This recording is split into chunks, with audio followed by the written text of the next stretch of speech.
Well, looks like the UFC, they're not wasting any time with the future plans of Rose Namajunas. They ain't wasting no time. I guess that's good for Rose. Who do you think that they will want to pair her up with next? The coach will try to help you guys make sense out of all this. Stay tuned.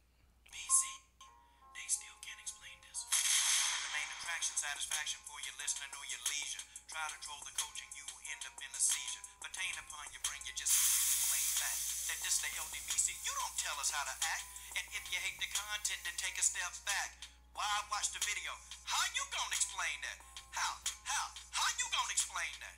How you gonna explain that? Coach Shelton Harrison, there never be no comparison. You're live, so sit back and have a listen. And that's just the way that is. All right. LDBC, this is your boy Coach Shelton Harrison. You're live on the Coach Shelton Harrison Combat Sports Show live. Okay, guys, so basically what I have is I have all the photographs of the people who I think are relevant in the whole title picture, down the line. And, it appears to me that Joanna Jedrzejczyk is not, I don't necessarily say that they don't want to say that she's not in the plans, but from the way that, Dana's talking, it's almost like, yeah, he said it, well, anything can happen, and he's saying like little corny stuff like that. And that's making me think that, Joanna Jedrzejczyk isn't in the picture, man. And usually, with Dana White's history, when a champion really gets finished really quickly, like that fast, he not really trying to look in that direction, man, because the fans, technically, in this demographic, they pretty much think you garbage. Now, we know that Joanna Jedrzejczyk, she not garbage, okay? She's a good fighter. Very good fighter. But normally, now this is my pattern that I've noticed with Dana White. When somebody really gets finished like that, don't even matter what they've done, he not trying to look at Joanna Jedrzejczyk. And I'm telling y'all, he's looking past Joanna Jedrzejczyk, okay? Jessica Andrade could be a candidate, but see, what's going to happen, and I'm going to tell you, Jessica and Karolina Kowalkiewicz are actually up, for their title shot again. They're up. So this is what I think Dana's going to do. He's going to come up with some kind of title eliminator bout. And it's going to be a double title eliminator bout. He's going to have Joanna Jedrzejczyk and Claudia Gadelha fight each other, okay? He's going to have them two fight each other. Then he's going to have Jessica Andrade and Karolina Kowalkiewicz fight each other. That's what's going to happen. I'm trying to tell y'all that, these things are to happen. Guys, it's not me telling you. It's not me trying to predict. I'm just telling y'all. So, now here go the rest of the title picture, okay? Here it is. Let me show you. Okay, the first matchup that I'm going to talk to y'all about is Calvillo Esparza, okay? That matchup it's going to be a good matchup. I got Cynthia Calvillo winning this fight, basically based on the fact that Calvillo is more than one-dimensional. I think Carla, to me, in my opinion, I think she's a bit one-dimensional. And I think that the age of these one-dimensional fighters, it's coming to an end, man. It is. These one-dimensional fighters, their range, they're coming to an end. You look at the top 10 outside of Joanna Jedrzejczyk and Carla Esparza. You look at that top 10.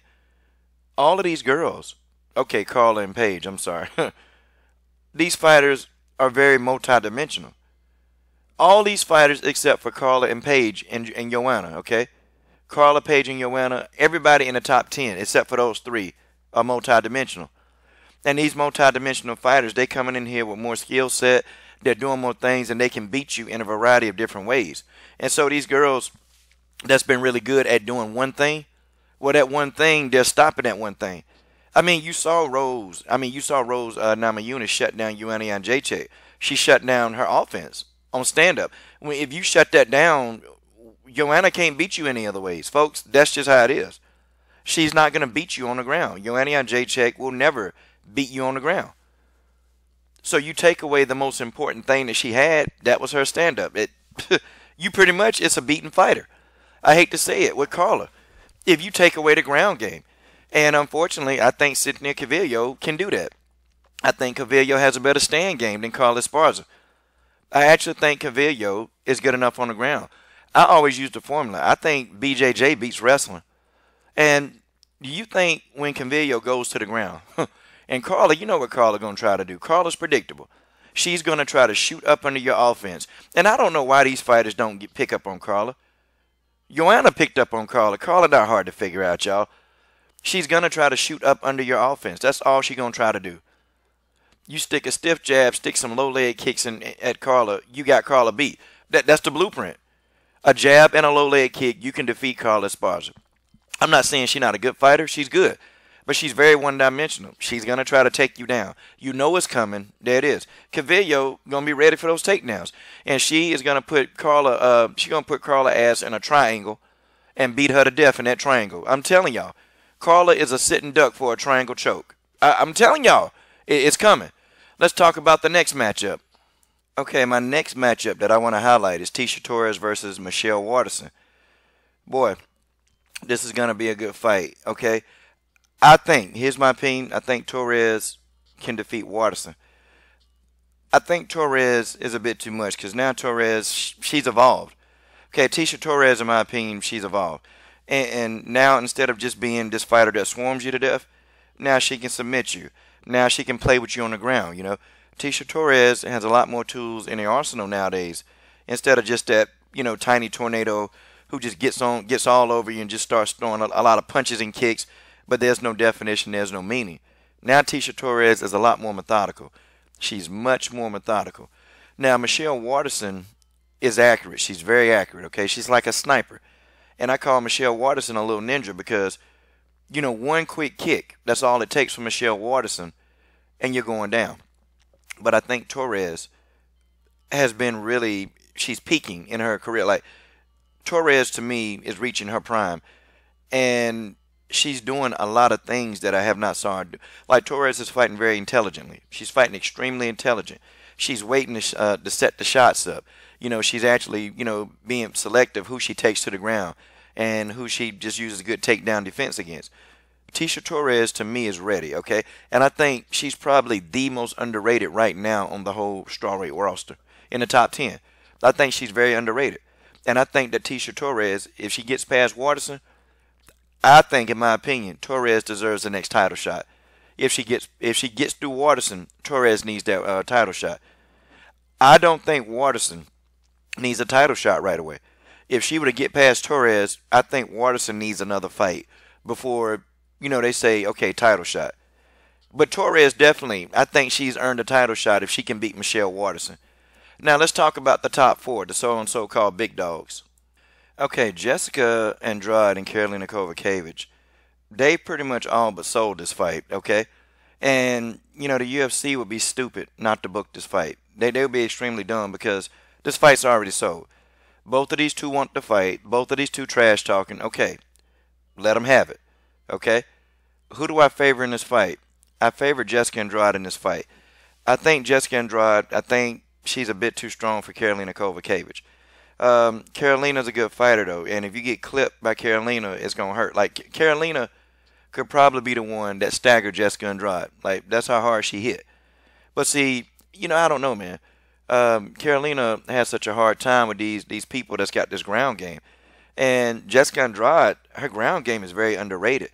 And she really don't use it that much. And I'm shocked that Jessica Andrade don't really try to play on the ground more because she's good. She completely dominated Claudia Gadelha. I'm talking about in Claudia, the ground game, that's her thing. Jessica Andrade completely dominated Claudia Gadelha on the ground. I mean, there was nothing that Claudia could do. Claudia was at a loss. And Claudia played Jessica's game, and Jessica won. I think Jessica has a better ground game. Both of these two, they're not like the most accurate punch. They're not accurate, okay? They stay in your face. They're pressure fighters, okay? That's what they do. That's their style. They fight in the press. They fight pressure.